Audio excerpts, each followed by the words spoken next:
busca uma igreja com profundidade doutrinária, sem fugir da simplicidade do Evangelho, venha servir a Deus junto conosco. Ministério Evangélico da Reconciliação. Compromisso e seriedade na Palavra de Deus.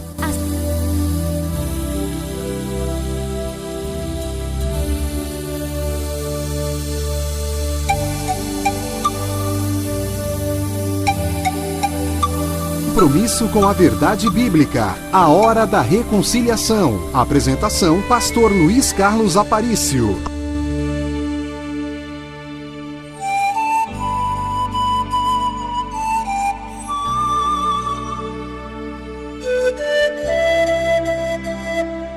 A blasfêmia contra o Espírito Santo é o tema do nosso programa de hoje e eu quero convidar você para acompanhar a leitura bíblica no texto base de Mateus 12, 22 a 32. Repito, Evangelho segundo Jesus Cristo, Evangelho de Jesus Cristo segundo a narrativa do evangelista Mateus, capítulo 12, versículos 22 a 32. Diz assim o texto bíblico: Trouxeram-lhe então um endemoniado, cego e mudo, e ele o curou, de tal forma que o cego e mudo falava e via. E toda a multidão se admirava e dizia: Não é este o filho de Davi? Mas os fariseus, ouvindo isto, diziam: Este não expulsa os demônios, senão pelo poder de Beelzebu, que é o príncipe dos demônios. Jesus, porém, conhecendo os seus pensamentos, disse-lhes: Todo reino dividido contra si mesmo acabará em ruína, e toda a cidade ou casa dividida contra si mesmo não subsistirá. E se Satanás expulsa a Satanás, está dividido contra si mesmo. Como, pois, subsistirá o seu reino? Se eu expulso os demônios pelo poder de Beelzebu, por quem os expulsam, então, os vossos filhos?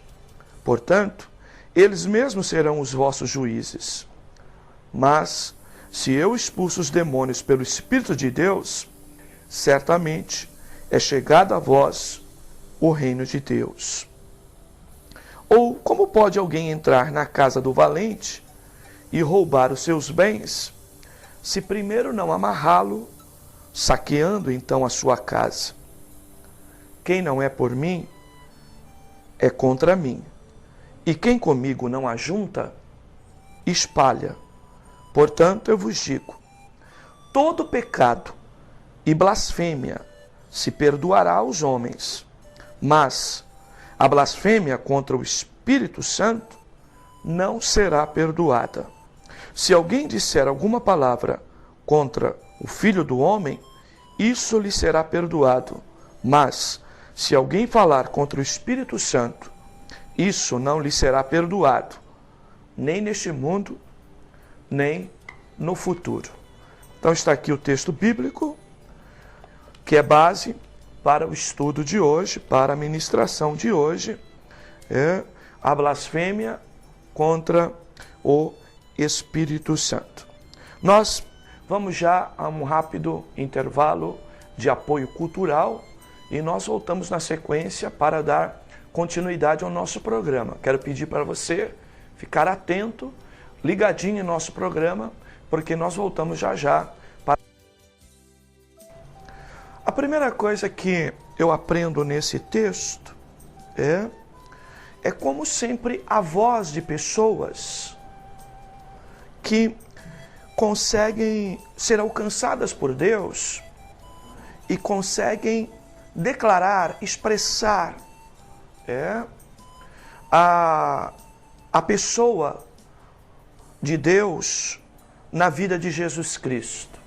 O quanto Deus revela a vidas independente dos rumores que estejam perto dela, e Deus é capaz de alcançá-la revelando a sua grande salvação. Observem só o versículo 23, que a multidão se admirava do que Jesus fazia e perguntavam um para os outros: não é este o filho de Davi? A multidão aqui representa as pessoas sem qualquer ligação com movimentos religiosos, pessoas comuns, pessoas muitas das vezes sem identidade. A grande multidão perguntava: não é este o filho de Davi?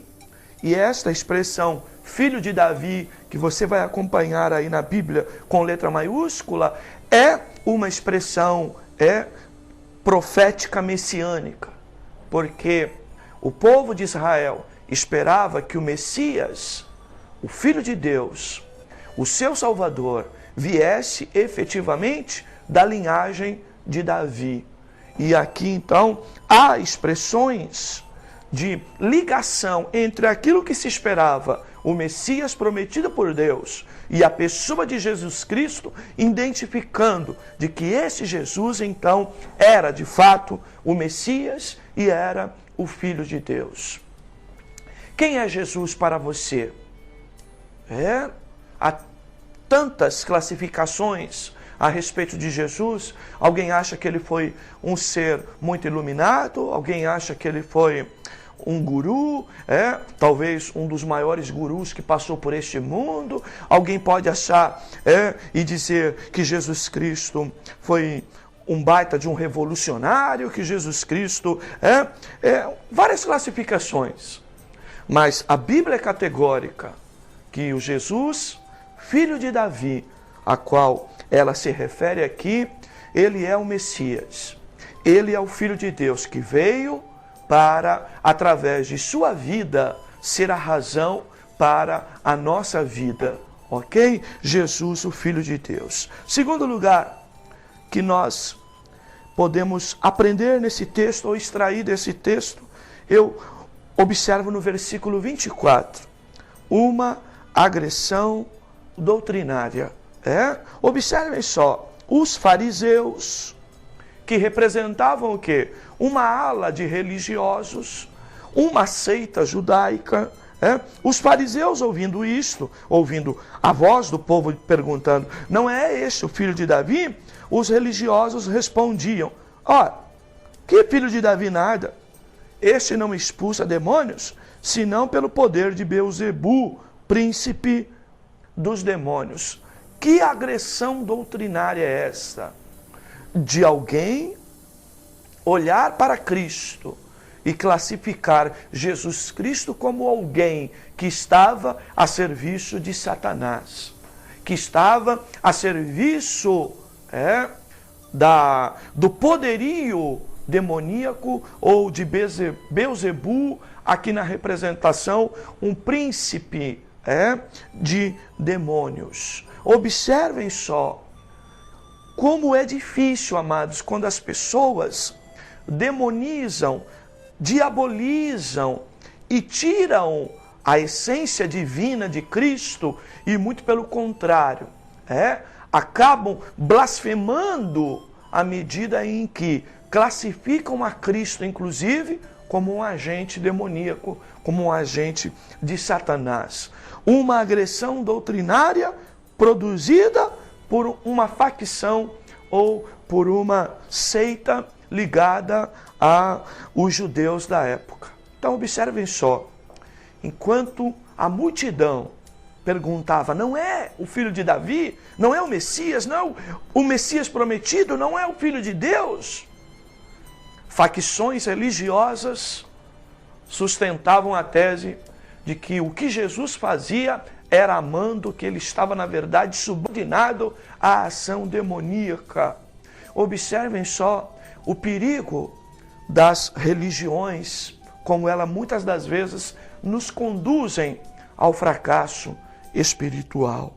Terceiro lugar, uma evidência divina de um atributo não comunicável na pessoa de Cristo, que é o da onisciência, e isso está no versículo 25.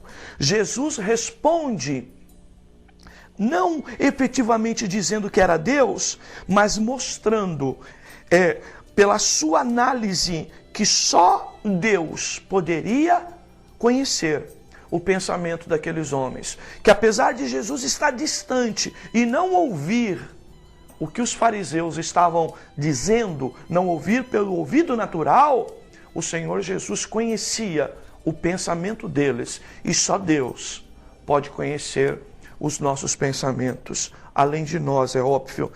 Versículo 25. Jesus, porém, conhecendo os seus pensamentos, atributo da onisciência.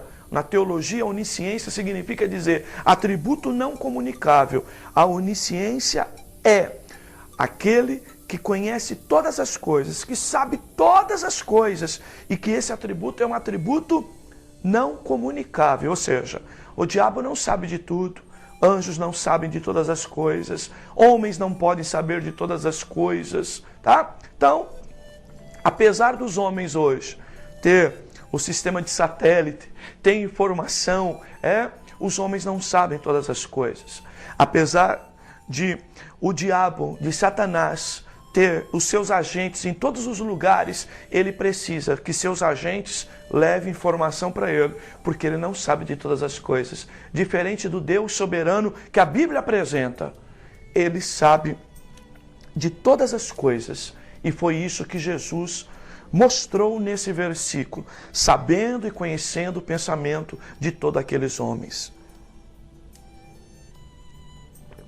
Ainda podemos ver nesse texto evidências da ação de Deus. Então, nós podemos ver aqui, primeiro, evidências da ação de Deus numa vida. Deus não se deixa confundir. Aquilo que Deus faz jamais poderá produzir confusão. Aquilo que Deus faz jamais poderá produzir dúvidas do tipo: será que aquilo que aconteceu foi Deus ou foi Deus que não fez? Será que aquela pessoa é ou não é de Deus? Deus não tem em sua marca registrada a tendência de produzir confusão, de produzir dúvida. O trabalhar de Deus é transparente, seu propósito é claro, objetivo, suas intenções não são subliminares, não são escondidas. O agir de Deus é transparente, é o objetivo. E nós podemos ver isso aqui nesse texto. Primeiro, ela é autêntica. As coisas de Deus não produzem engano. Só o diabo pode produzir engano, e Deus não. E Jesus disse assim, olha, todo reino dividido contra si mesmo acabará em ruína. E toda cidade ou casa dividida contra si mesmo não subsistirá. E se Satanás expulsa Satanás, está dividido contra si mesmo.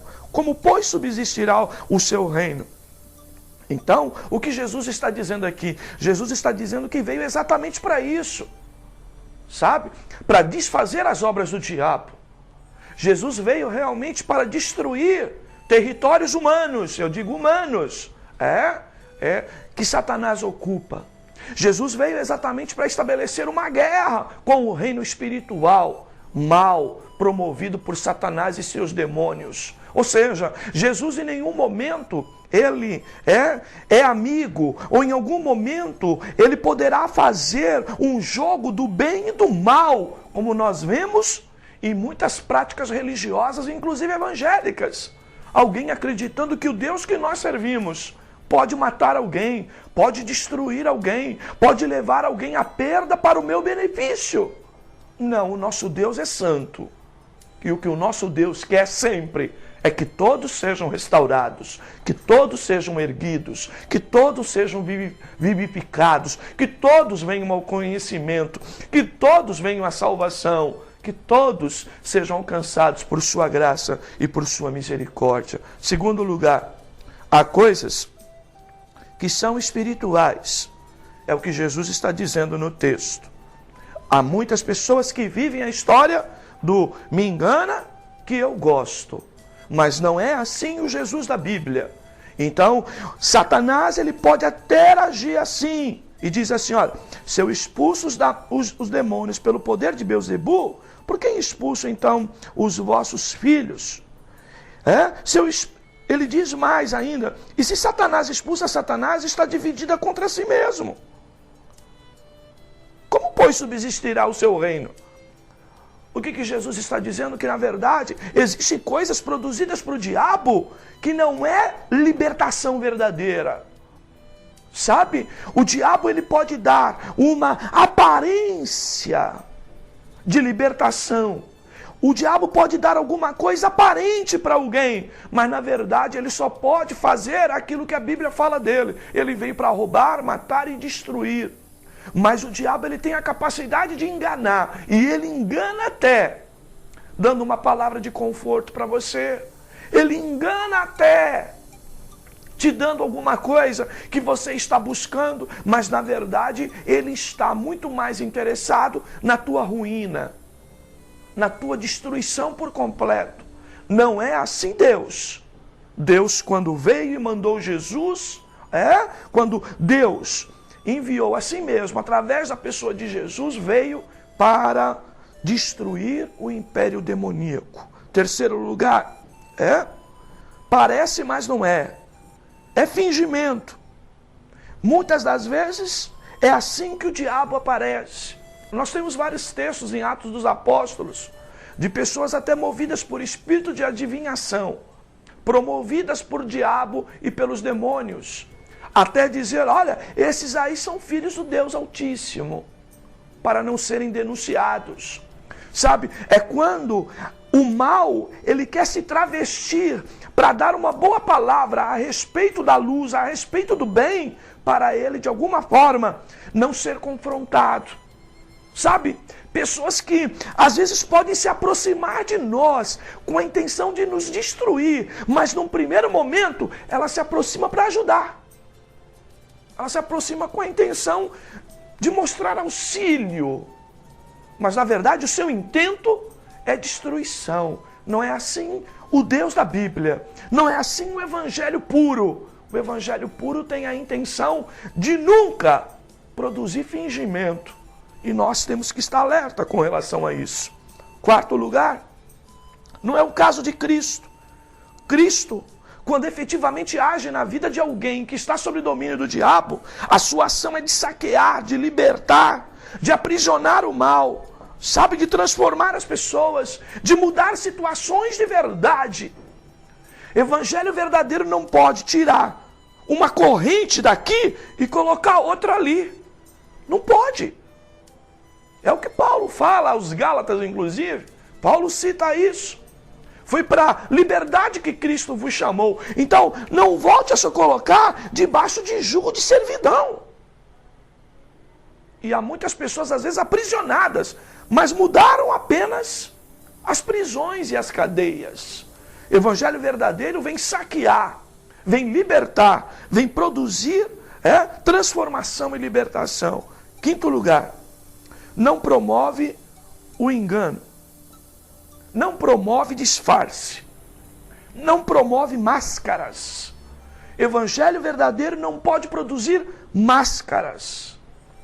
E nós temos efetivamente que compreender isso. Ou seja, Jesus não veria apenas para maquiar, porque o diabo faria isso, porque o diabo não pode destruir a si próprio, não vai destruir o seu próprio reino, não vai lutar contra ele mesmo, mas ele pode parecer-se bonzinho, para no momento certo, com fingimento, com engano, com máscara e com disfarce, aniquilar, destruir aquilo que você tem de principal, que é a tua alma, o teu espírito e a tua vida ou a tua morte eterna ou o teu futuro eterno. É com isso que ele está interessado. Às vezes, o diabo promove algumas coisas temporárias de ajuda, mas o objetivo dele é uma destruição. O diabo ele age mais ou menos assim. Ele traz uma bandeira branca de paz e sinaliza com isso para você, com essa bandeira de paz, essa bandeira branca, e aí você deixa ele se aproximar de você. E depois que ele se aproxima de você com aquela bandeira branca, você vai perceber que aquela bandeira branca era um fingimento, era um disfarce. Porque na verdade ele foi se aproximar de você, se parecer bom, puro, e ele pode fazer isso, a minha Bíblia diz que ele faz, que ele se traveste em anjo de luz. Por isso que eu vejo tanta gente vendo anjo nas igrejas atuais. Eu vi um anjo aqui, um anjo ali, quando a Bíblia diz cuidado com os anjos. Porque os anjos maus, os caídos, os demônios, eles se fingem, eles se mascaram de anjo de luz para tentar enganar. É isso que o texto bíblico quer nos levar a entender, que o nosso Deus, quando vem e saqueia o inferno, saqueia mesmo. Quando vem e destrói o inimigo, destrói ele mesmo. Não vem estrategicamente produzir um momento de facilidade, de tranquilidade, para depois, como é próprio do inimigo, mandar uma grande destruição. Pense nisso. O Deus que nós servimos é transparente. Ok? Muito bem, vamos para o texto de João 16, 8, 11. Saber nesse texto qual o principal trabalho do Espírito Santo. Vamos lá. João 16, 8 a 11.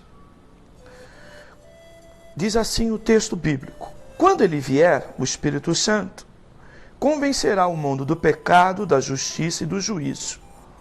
Do pecado, porque não crê em mim; da justiça, porque vou para o Pai e não me vereis mais; do juízo, porque já o príncipe deste mundo está julgado. Primeiro papel do Espírito Santo: convencer o homem do pecado. Que pecado é este? O grande pecado em que as pessoas precisam ser convencidas. Do pecado de que, sendo pecadoras, que errando, precisam crer em Cristo. Porque Cristo é a única forma de nos dar o perdão dos nossos pecados. O sacrifício de Cristo é o único meio de salvação para nós. E o maior pecado é exatamente esse, quando eu não creio nisso. Então, quando a Bíblia diz lá em João 16, 8, 11, ou melhor, diz lá no texto base de Mateus 12, de que o pecado de blasfêmia contra o Espírito Santo não será perdoado, que pecado é este, pastor, de blasfêmia contra o Espírito Santo que não será perdoado? O pecado de blasfêmia contra o Espírito Santo é quando eu rejeito o convencimento, as razões e os argumentos do Espírito Santo que apontam que Jesus é o único que pode me salvar. A este pecado, ao pecado da incredulidade, ao pecado da resistência, ao pecado de não crer em Cristo, esse é o pecado que não é perdoado. Ou seja, não importa a condição de vida de qualquer pessoa neste mundo, não importa os erros dela, se ela crê no sacrifício de Cristo, ela tem o perdão dos seus pecados. Se ela não crê, então ela blasfêmia, porque ela não aceita Cristo, ela não reconhece que Cristo é o único ser perfeito e que, porque morreu na cruz, morreu para me dar salvação, morreu para pagar os meus pecados. E quando eu não aceito isso, eu então resisto, eu então não aceito aquilo que Deus ofereceu para mim como pagamento do meu pecado. Segundo lugar, convencer o homem da justiça. Lembrar da ação permanente de Cristo como nosso sacerdote eterno. Quando a Bíblia diz convencer o homem da justiça. O que é justiça? Justiça é padrão, de uma estrutura para produzir o quê? Absolvição, produzir condenação, produzir perdão, produzir provas, produzir escape para as pessoas. A justiça humana, por exemplo, ela tenta o quê? Absolver quem é inocente, culpar aqueles que efetivamente são condenados. Deveria pelo menos fazer isso. É essa a proposta. E qual é a justiça de Deus? É mostrar que nós temos um sacerdote permanente que está intercedendo por nós, um advogado que está tentando e tenta sempre se revelar a nós para defender a gente. que nós somos humanos, que nós podemos errar, mas que Cristo já pagou o preço pelo meu pecado e pelo meu erro. É nisso que eu tenho que acreditar. É isso que o Evangelho quer anunciar. Terceiro lugar, convencer o homem do juízo. Quando a Bíblia diz que o príncipe deste mundo já está julgado, a Bíblia quer dizer para nós, olha, não brinca com Deus. Deus oferece uma salvação gratuita. Deus ofereceu a Cristo para morrer no nosso lugar. Deus se fez homem e foi para a cruz para pagar o preço pelo perdão dos nossos pecados. Mas não brinca com Deus não, achando que Ele é bonzinho e que Ele não faz juízo. Deus também condena aqueles que não creem. Já condenou o diabo e seus anjos para a morte eterna. E condenará todos aqueles também que não creem em Cristo. Então, blasfêmia contra o Espírito Santo é quando eu não creio na pessoa de Cristo como meu único e suficiente Salvador. Por fim, eu quero citar ainda o texto de 1 João, capítulo 5. 1 João, capítulo 5, versículos 14 a 17. 1 João 5, 14 a 17. Esta é a confiança que temos nele, que se pedirmos alguma coisa segundo a sua vontade, Ele nos ouve. E se sabemos que nos ouve em tudo que pedimos, sabemos que já alcançamos os pedidos que lhe fizemos. Se alguém vir seu irmão cometer pecado, que não é para a morte, pedirá a Deus, e Deus lhe dará vida aos que não pecam para a morte.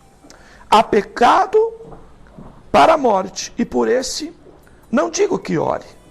Toda injustiça é pecado, e há pecado que não é para a morte. Observe só, qual é o pecado para a morte ou o pecado para a condenação? É quando eu não creio em Jesus como meu Salvador. Esse é o pecado imperdoável. Esse é blasfêmia contra o Espírito Santo. Pastor, então, se eu matar alguém, eu tenho chance? Sim, se Deus tocar a sua vida, você se arrepender, você crer em Cristo, largar a prática disso, você está perdoado e tem salvação. Não importa o pecado. No Evangelho não existe pecadinho e pecadão. O pecado imperdoável é quando eu não creio que Jesus é capaz de perdoar o meu pecado. O pecado para a morte é aquele que evidencia a falta de fé. É quando eu digo, o que eu fiz não tem mais jeito, Deus não vai me perdoar. Dançou, neném. Você não pode pensar assim. Quando o pecado para a morte é aquele que evidencia incredulidade, dureza, quando eu resisto o toque de Deus. Resistência do falar do Espírito Santo, quando Ele está falando na tua vida. Muda. Vem para mim. Dai-me o teu coração. Sabe? O Espírito Santo sempre aponta a Cristo como Salvador e Senhor das nossas vidas. E quando nós não cremos nisso, resistimos isso, esse pecado é para a morte. Esse é o pecado efetivamente para a morte. Se resistirmos a Cristo, esse pecado não será perdoado, pois Cristo é a razão do perdão de todos os demais erros, de todas as demais culpas, de todas as demais falhas que eu cometi ao longo da minha vida. Não há pessoa perfeita. Perfeita só Deus. Perfeito só Cristo. Quando eu aceito aquilo que é perfeito, as minhas imperfeições são cobertas pela perfeição que há em Cristo Jesus. Creia nisso. Aceite Cristo como seu Salvador e Senhor. E aprenda a viver uma vida mais descansada com relação à tua eternidade, tendo a convicção do perdão dos teus pecados. Amém? Que Deus te abençoe. Vamos orar? Vamos pedir a bênção de Deus sobre nós. Pai amado, Pai santo, Pai querido, em nome de Jesus, eu quero te louvar e te agradecer, Senhor, por mais esta oportunidade que Tu nos concede de chegarmos, Senhor, aqui nesta emissora, para usar a voz dela, para anunciar o perdão, a grande salvação que há na pessoa bendita de nosso Senhor e Salvador Jesus Cristo. Queremos nesta hora te pedir que tu alcance vidas, que tu, Senhor, te revele a vidas que ouve esta palavra. Leva libertação, leva convicção, leva verdade, Senhor, e leva acima de tudo um desejo daqueles que nos ouvem de estar mais perto de ti, através do meio que é Cristo Jesus. Abençoa a nossa vida, abençoa a igreja da reconciliação, todo o teu povo, toda a tua igreja em toda a face da terra. Abençoa essa casa, todos que aqui, Senhor, dirigem, todos que aqui anunciam, todos que aqui trabalham, todos que aqui colaboram. Abençoa cada vida, que a tua bênção esteja sobre este lugar e sobre todas as nossas vidas. Alcança o nosso telespectador agora, com tua graça, bondade e misericórdia. É a nossa oração, é o nosso agradecimento. Em teu nome, Jesus. Amém, amém. Graças a Deus. Nós chegamos ao final do nosso programa. Se Ele assim permitir, estaremos aqui na semana que vem, no próximo programa, trazendo um pouco mais de Deus para a tua vida. Fiquem todos na paz do Senhor e até a próxima.